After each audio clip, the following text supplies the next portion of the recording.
Doctor Babasaheb Ambedkar यांची 133वी जयंती आता जवळ येत आहे. त्यानिमित्त मला एक प्रश्न पडला आहे की डॉक्टर बाबासाहेब आंबेडकर यांनी बौद्ध धर्माची दीक्षा घेण्यासाठी नागपूरचीच निवड का केली? भारतीय राज्यघटनेचे शिल्पकार म्हणजेच डॉक्टर बाबासाहेब आंबेडकर हे एक अग्रगण्य समाजसुधारक होते, ज्यांनी आपले संपूर्ण आयुष्य दलित आणि सामाजिकदृष्ट्या मागासलेल्या वर्गाच्या कल्याणासाठी समर्पित केले. भारतीय संविधानाचा मसुदा तयार करण्यात व समता, स्वातंत्र्य आणि बंधुता ही तत्वे अंतर्भूत करण्यात त्यांनी महत्त्वाची भूमिका बजावली. आज 14 एप्रिल भीम जयंतीच्या निमित्ताने आपण पाहणार आहोत डॉक्टर बाबासाहेब आंबेडकर यांनी बौद्ध धर्माची दीक्षा का घेतली व त्यासाठी नागपूरचीच निवड का केली. बौद्ध धर्माची निवड 14 ऑक्टोबर 1956 हा दिवस दलित समाजाच्या इतिहासातील महत्त्वाचा दिवस आहे.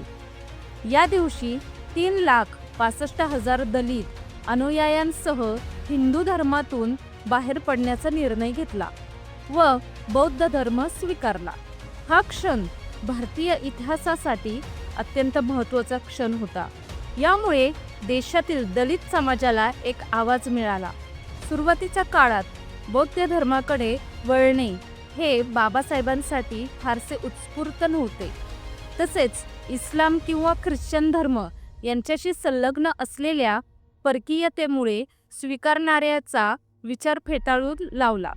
प्रोफेसर विश्वनाथन यांनी स्पष्ट केल्याप्रमाणे बाबासाहेबांना आपल्या मूळच्या भारतीयत्वाचा त्याग करायचा नव्हता. कोणता धर्म योग्य ठरेल या विषयावर खूप विचार केल्यानंतर त्यांनी बौद्ध धर्माची निवड केली. आता आपण बघूयात दीक्षा घेण्यासाठी नागपूरचीच निवड का केली हे स्पष्टपणे जाणून घेऊयात.